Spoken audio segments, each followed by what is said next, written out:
A-t-il la paternité de cette expression? Je ne sais pas. Mais en tout cas, celui qui l'a dit m'a touché.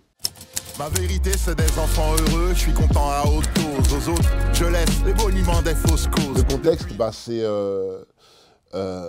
les complaintes perpétuelles que l'on peut observer sur certains réseaux sociaux, parce qu'il y en a qui sont spécialisés là-dessus, de gens qui ne sont pas contents et qui l'expriment sans aucune contrepartie, ne laissant qu'un nuage noir au-dessus de tout un chacun. En général, les personnes qui militent avec intensité pour une cause défendent quelque chose qui les concerne intimement, en vérité.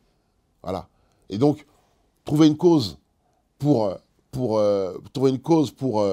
cracher cette énergie qu'on a besoin d'expulser de soi est pour moi quelquefois malhonnête. Soyez sincères. Soyez sincères. Faites face. Voilà. Affrontez. Au lieu de détourner, d'être dans le déni et de partager à tout le monde des faux arguments, enfin, bien montés, pour défendre quelque chose qui ne vous concerne pas vraiment en vrai. C'est-à-dire que c'est une musique qui a été donnée perdante chaque année, sur laquelle les prévisions économiques ont toujours été vues à la baisse. Et c'est vrai qu'il y a eu des périodes de creux, comme tout courant culturel, forcément, mais ça n'a en réentamé l'authenticité et la passion du public et des artistes qui le pratiquaient. Donc, quand je dis le rap qu'on paye, c'est parce que c'était un métier déjà pour moi. Voilà, bien avant que ce soit considéré comme de la musique, pour moi, c'est un métier. Donc, être payé pour rapper était quelque chose de naturel. On peut dire un mot aussi sur les personnes avec qui tu as fait cet album. L'Hippopète Bar, c'est un album collaboratif avec les Jazz Bastards.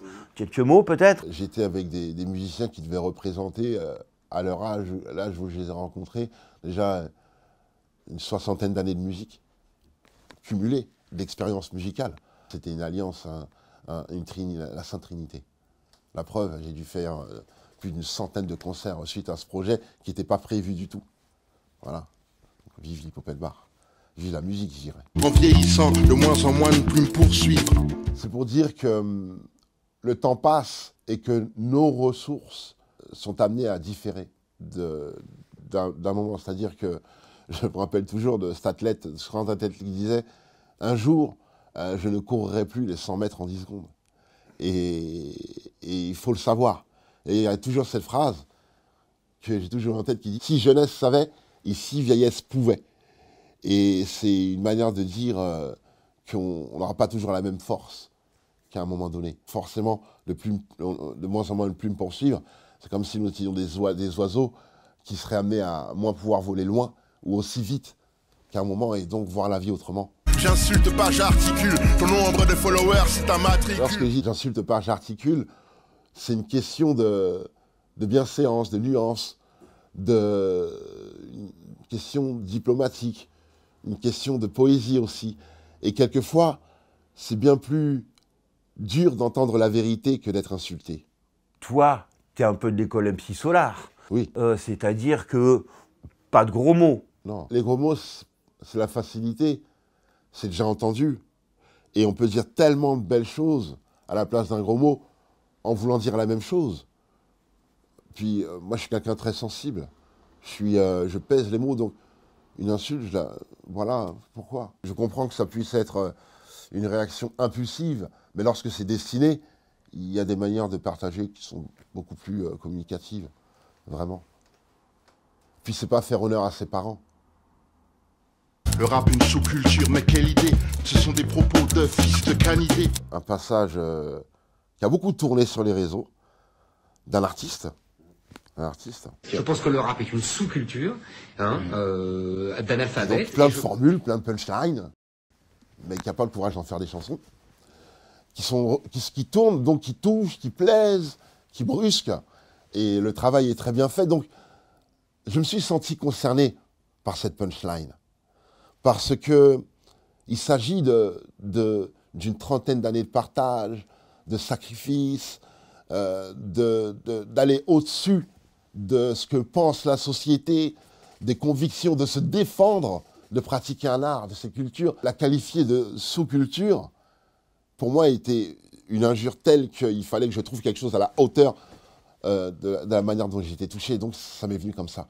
Voilà. Et au lieu de partir dans dans les paternités canines au premier degré, j'ai préféré l'élégance. Le mauvais temps n'est pas le froid ou le gris, c'est ce qu'on s'était juré, qu'à force on oublie. C'est un peu pour dire que le soleil il est en nous, tout simplement, qu'il ne faut pas se tromper sur les raisons de notre peine, parce que c'est une certitude de ne pas les guérir. Voilà. C'est un peu comme les gens autour de vous qui reprochent tout à tout le monde juste parce qu'ils ne se remettent pas en question. Donc le défaut d'amélioration pour eux est dû à leurs voisins. Et quelquefois, ça va même jusqu'aux gens qu'ils aiment. Et ça blesse tout le monde. À croire que le mauvais temps est dû aux intempéries, alors que la pluie vient de soi, et une manière de rester toujours mouillé.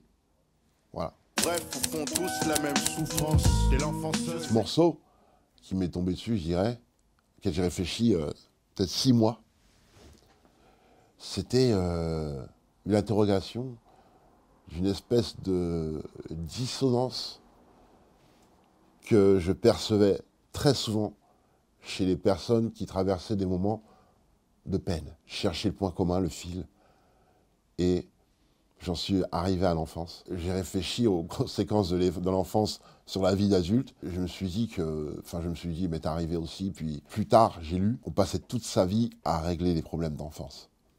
Ouais. Qui sont souvent les problèmes des parents.